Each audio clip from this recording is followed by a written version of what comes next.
Bonjour, c'est Anne. Aujourd'hui, je voudrais vous parler des verres dichroïques parce qu'on m'a demandé de faire une série sur les différents types de verres à effet.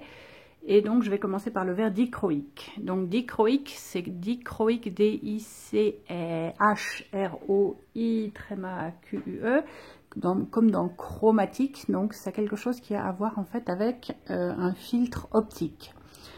Donc j'ai ici toute une série de verres dichroïques, vous voyez ils sont sous forme de bande. Ça ce sont des verres de la marque CBS qui sont compatibles 104, donc compatibles avec effet trait.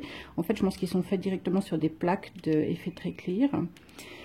Et ce que c'est que le verre dichroïque, donc vous voyez quand je le bouge ça brille. Alors je sais pas si c'est très facile à voir à la caméra, mais en fait c'est une fine lamelle de verre qui a été recouverte sur une face par une série de couches moléculaires très très fines d'oxyde métallique.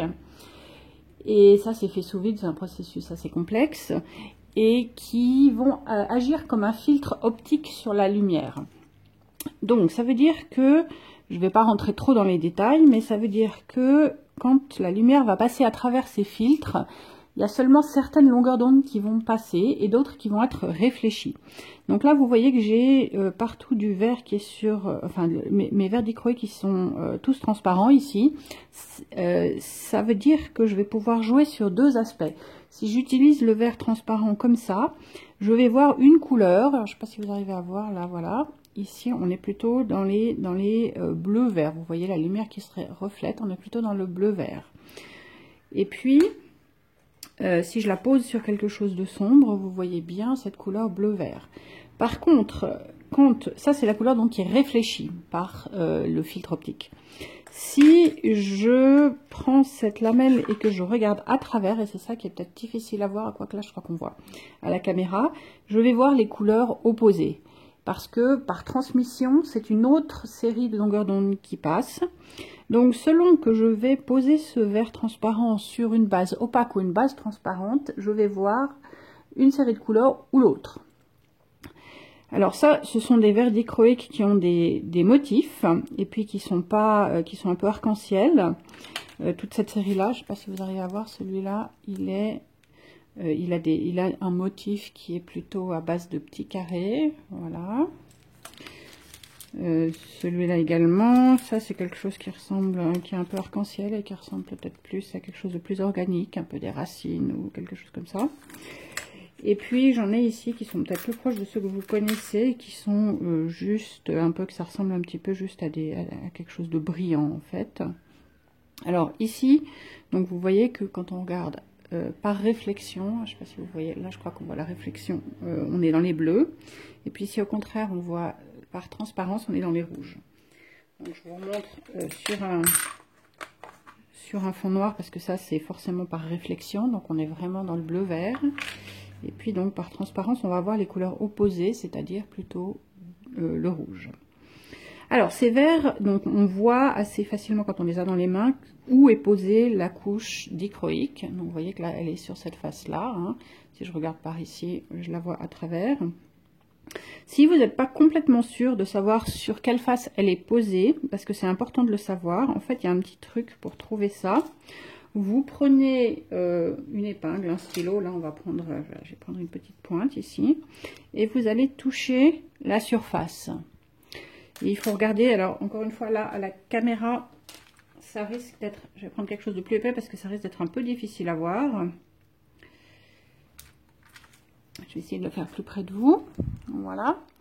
Donc, si je viens toucher avec la pointe de mon stylo, de mon épingle ici, le verre, et que je vois que la pointe ne touche pas l'image dichroïque, c'est que je suis sur le côté vert. Si je suis de l'autre côté, on va voir tout de suite que ça touche, en fait. On voit le reflet. Alors, c'est un peu difficile à expliquer à la caméra. Il faut que vous essayiez ça par vous-même, mais on voit assez bien.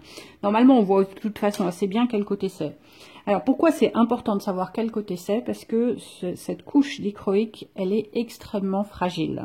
Si vous la mettez dans la flamme, elle brûle. Et donc, vous allez perdre complètement cet effet-là. Vous allez avoir un espèce de truc blanc moche.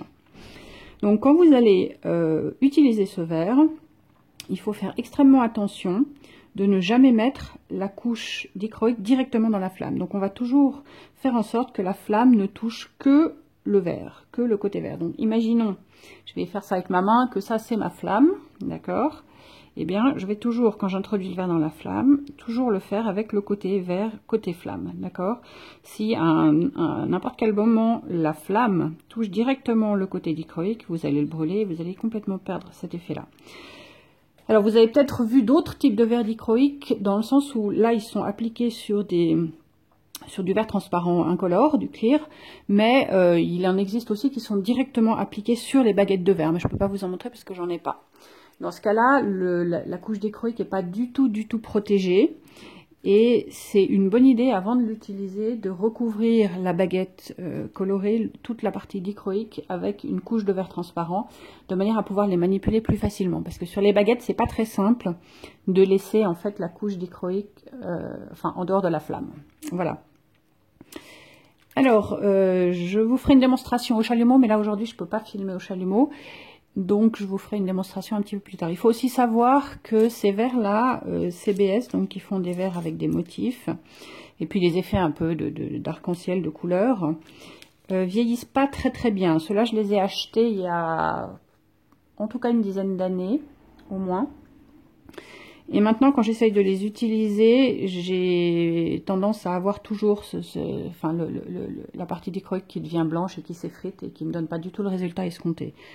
Donc, ça vaut la peine éventuellement de le racheter régulièrement. Moi, je l'utilise extrêmement peu. C'est pas des effets que je trouve particulièrement intéressants personnellement. Donc, c'est pour ça que j'en ai pas racheté depuis. Mais la dernière fois que j'ai essayé d'utiliser ceux-là, ils n'étaient pas en super état. Voilà.